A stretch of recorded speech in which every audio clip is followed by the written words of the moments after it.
Muy buenas tardes. En esta oportunidad vamos a dar la cordial bienvenida a la doctora Merly Etken Olivera. Ella es abogada por la Universidad Nacional Mayor de San Marcos, con estudios de maestría en Ciencias Penales y doctorando en Derecho por la misma casa de estudios. Ha sido becaria del Servicio Alemán de Intercambio Académico de la Universidad de Leipzig. Fue consultora en la Adjuntía para los Derechos Humanos y las Personas con Discapacidad de la Defensoría del Pueblo y asistente 1 en el Congreso de la República. Actualmente la doctora Etken es abogada asociada y asistente científico del estudio Pariona Abogados.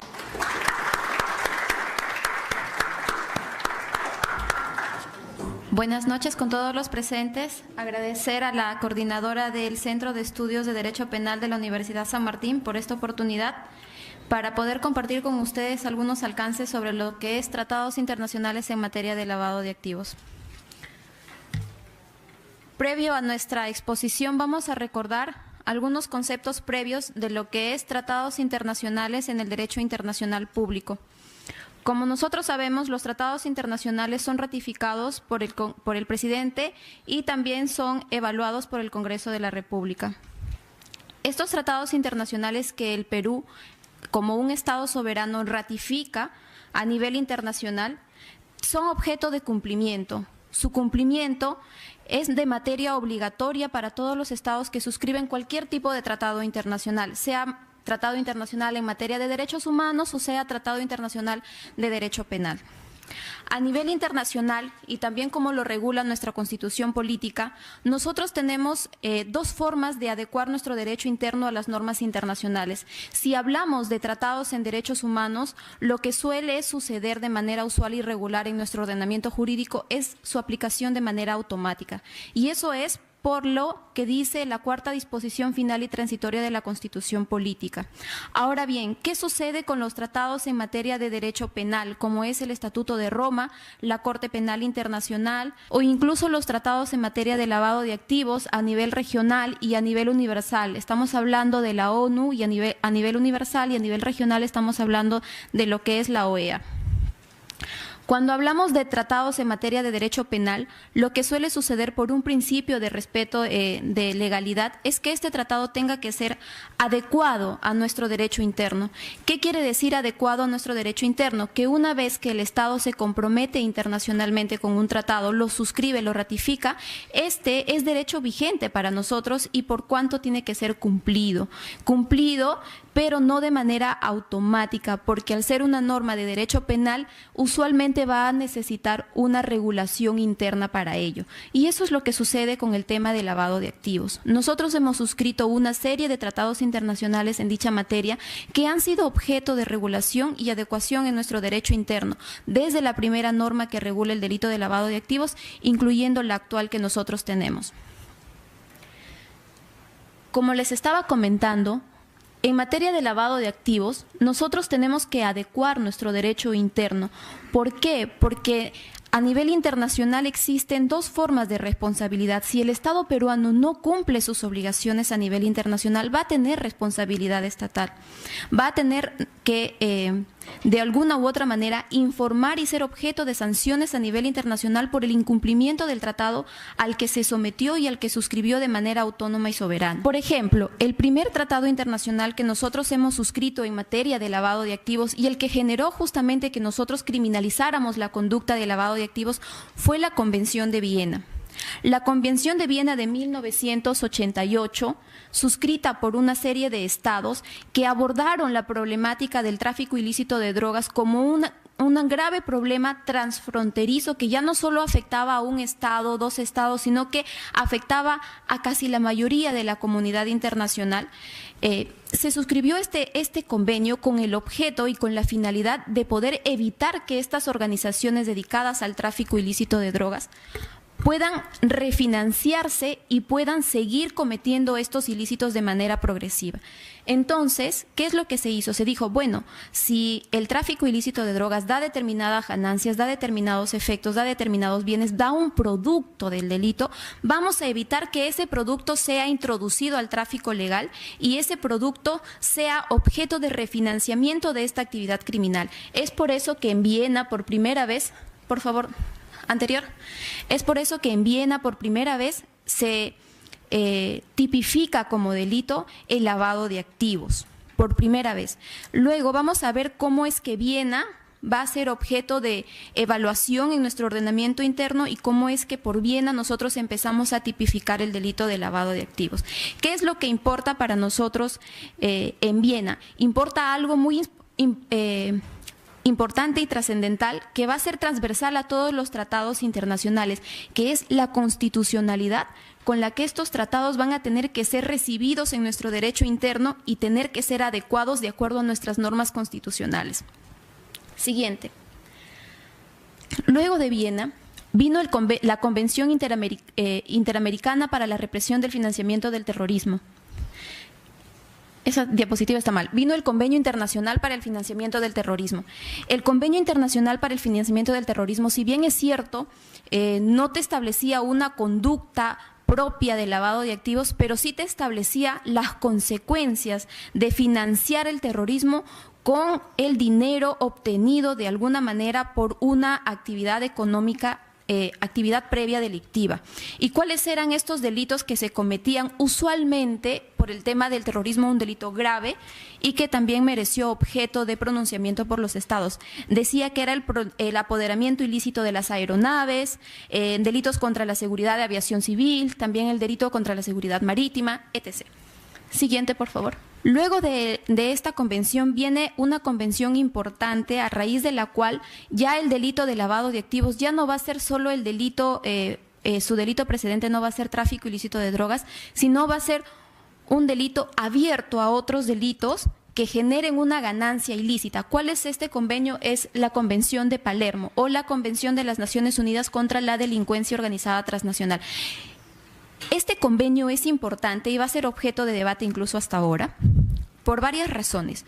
Porque nos abre un catálogo, si bien es cierto, nos abre un catálogo para que cada uno de los países miembros puedan tipificar a una gama más amplia posible de delitos precedentes de los cuales se puede dar el delito de lavado de activos. Nos dice, entre ellos nos dice 4 principalmente. Nos dice los delitos que son cometidos a partir de una organización criminal. Y nos dice, ¿por qué una organización criminal? Porque las organizaciones criminales ya están dando golpes importantes a la soberanía de los estados, están dando golpes importantes a las economías de los estados y se están potencializando, se están modernizando. Entonces los estados tendrían que hacer fuerza a esa criminalidad organizada y por eso es que justamente reprimen no solo ya el tráfico ilícito de drogas que provenía ya de una criminalidad organizada, sino que la criminalidad organizada propiamente. También está el delito de corrupción de funcionarios. A nivel internacional, la corrupción de funcionarios también es un problema grave y así ha sido entendido no solo a nivel universal, sino también a nivel regional. También están los delitos contra la administración de justicia y los delitos graves. El que nos va a dar mayor pelea para el entendimiento de lo que es el delito de lavado de activos en nuestra legislación es justamente este último, lo que es delitos graves, su comprensión, su entendimiento y justamente que el último plenario se ha pronunciado sobre lo que significaría para ellos delitos graves. ¿Qué significa para Palermo delitos graves? Significa delitos cuya pena máxima es de hasta 4 años y cuando sean de carácter transnacional y entrañen la participación de un grupo delictivo organizado. Ahora, ¿cuál es la salvedad que nos ofrece Palermo frente a esta disposición jurídica? Porque como ustedes verán, que la pena máxima sea 4 años, pues nosotros calificamos ampliamente con todo el Código Penal. Pero lo que nos dice Palermo a efectos de interpretar es algo que les acabo de decir hace un momento, que es una cláusula de constitucionalidad transversal a todos los tratados. O sea, que si el Estado peruano quiere adecuar esa gravedad de ese delito, tiene que hacerlo de acuerdo a sus normas constitucionales y verificar cómo es que se ha tipificado cada delito en nuestro Código Penal o los delitos que generen ganancias. Siguiente diapositiva, por favor. Luego está la Convención de Naciones Unidas contra la Corrupción, mejor conocida como Mérida. Esta convención nos habla sobre todo y principalmente de los delitos de corrupción de funcionarios. Desarrolla de manera más categórica, de manera más amplia lo que Palermo nos decía sobre delitos de corrupción de funcionarios. En Mérida vamos a encontrar un catálogo muy amplio de lo que significa delitos de corrupción de funcionarios y qué delitos o qué actividades serían consideradas como un delito de corrupción de funcionarios. En Mérida hay que tener en cuenta que en Mérida no solo se habla de delitos de corrupción de funcionarios, o sea, delitos de corrupción pública, sino que en Mérida también se habla de corrupción privada. Nosotros no hemos logrado tipificar en 100% lo que Mérida establece, pero con eso no es que estemos incumpliendo un tratado internacional, sino que a nivel internacional existe una declaración amistosa de los estados cuando suscriben un tratado internacional, que implica que yo voy a cumplir este tratado internacional de buena fe. No implica una automática regulación interna, pero sí una paulatina regulación. Eso quiere decir que de aquí en los próximos años, según la orientación político-criminal que nos manda Mérida, es que muy probablemente tengamos en nuestro Código Penal delitos de corrupción privada. Pero ¿cuál es la importancia también que nos habla Mérida respecto del delito de lavado de activos? La proporcionalidad. En el artículo 30, Mérida nos dice claramente lo siguiente. Dice que sancionar un delito de lavado de activos tiene que ser en proporción a la gravedad de las penas de los delitos determinantes. Es decir, si nosotros tenemos un delito determinante que se sanciona entre una pena u otra pena, de 4 a 8 o de 8 a 12, tenemos que tener un delito de lavado de activos que sea proporcional o que se sancione de manera proporcional con el delito precedente. No importa si el agente que lava el dinero de lavado de activos no es el mismo el que interviene en el delito precedente, no importa. Lo que estamos hablando aquí es la proporcionalidad de las penas. Siguiente, por favor. Ahora bien, lo que nos habla el reglamento modelo de la CICAT para nosotros, que también lo hemos suscrito en el año 2002, es cuáles son los delitos precedentes, pero aparte de ello, es una norma que de manera un poco más categórica que las demás que hemos abordado ahora, te dice que el delito de lavado de activos es un delito autónomo. Reconoce de una manera un poco más enfática, más fuerte, si se quiere decir, la autonomía del delito de lavado de activos, pero siempre vinculándolo con la actividad ilícita previa, como parte de su elemento normativo del tipo. Siguiente, por favor. Hay otros instrumentos internacionales, como por ejemplo las 40 recomendaciones de la GAFI. ¿Por qué es importante la GAFI para nosotros? Porque la GAFI, dentro de sus recomendaciones, y algo que sí ha merecido que nuestro ordenamiento jurídico responda, es la formación de la UIF. La Unidad de Inteligencia Financiera sirve para nosotros y nos ayuda en nuestro Estado, no solo para el cumplimiento de las recomendaciones de la GAFI y que nosotros pasemos con nota probatoria la evaluación que nos vayan a hacer, no, sino también sirve como una institución que debe de ayudar y debe de promover la prevención del delito de lavado de activos. A partir de la UIF es que las personas, los agentes obligados, que son las empresas que manda la norma, el decreto legislativo 1106 o incluso el reglamento de la GAFI, de la UIF, disculpen, estos sujetos obligados, cuando encuentren una operación sospechosa, la tienen que inmediatamente o en un plazo prudencial calificada como operación sospechosa, tienen que transmitirla, esa información, a la UIF. La UIF va a ver y va a evaluar si esa información es importante y útil para ellos y decidirá o hacer un proceso de investigación un poco largo o no hacerlo. Si no hay un delito que investigar según la UIF o no hay algo que investigar, simplemente se quedará como una nota de información de la UIF, nada más. Pero si hay algún indicio, sospecha razonada en base a documentos que la UIF haya evaluado, la UIF debería de remitir un reporte de inteligencia financiera al Ministerio Público.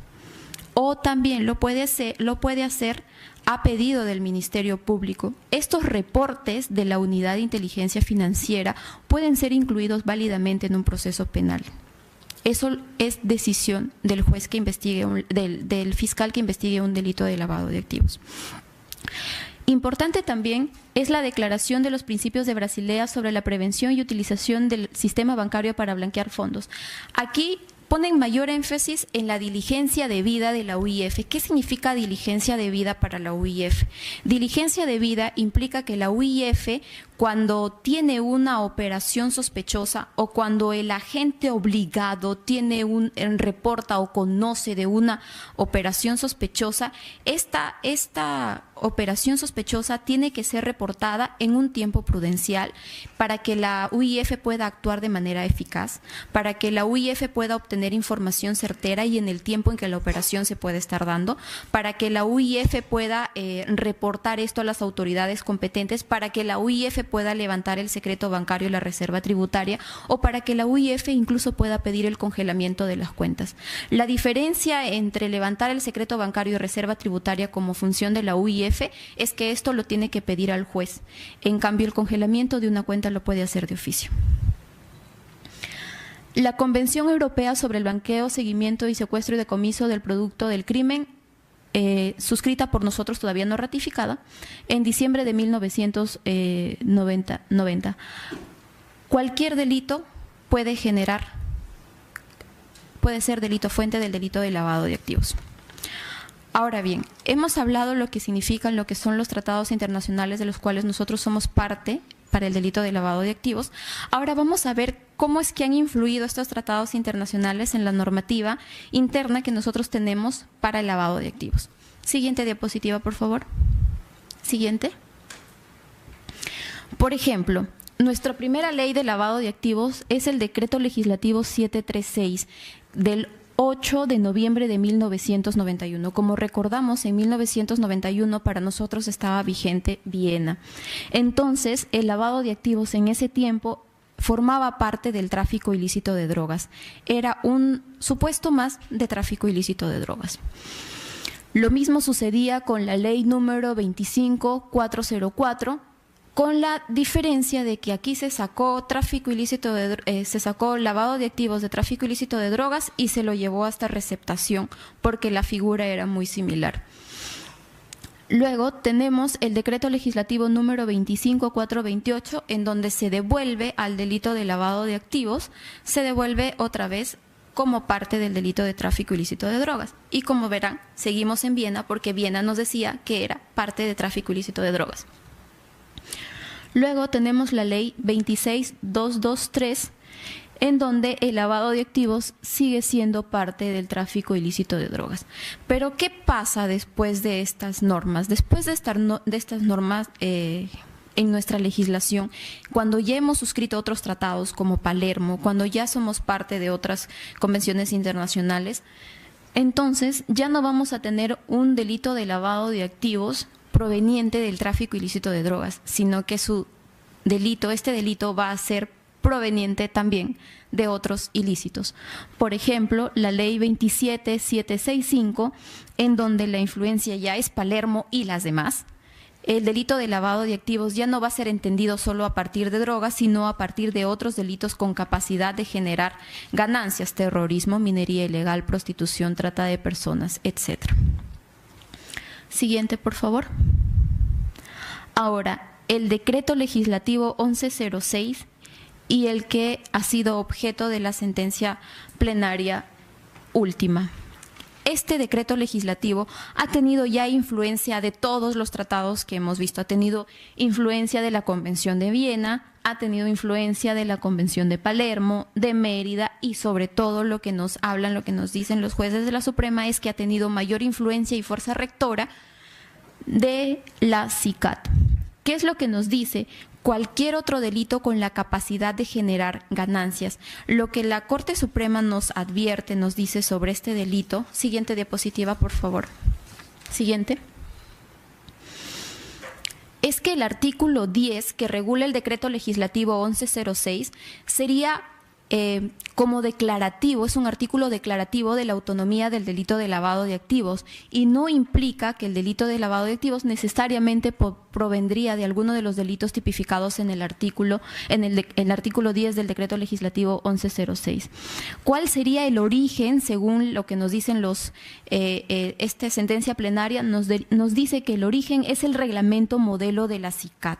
El origen es la norma rectora, pero lo que nos dicen también, que es algo muy importante, es que es el único instrumento jurídico internacional que declara expresamente la autonomía plena del delito de lavado de activos.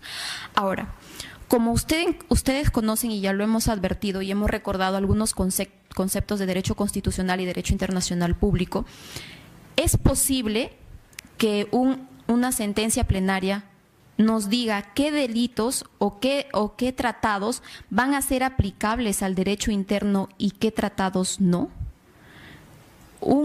Una sentencia plenaria nos podría abordar a nosotros y decir, este tratado se va a aplicar y este tratado no, o corresponde a la facultad del legislativo o la facultad del presidente denunciar un tratado internacional y por tanto inaplicarlo a nuestro derecho interno. Esa es una afirmación un poco peligrosa de lo que he podido leer y advertir de la sentencia plenaria sobre el lavado de activos, porque dice expresamente, los demás instrumentos no son fuente legal seguida por el legislador para la norma interna y no son aplicables para los alcances del artículo 10.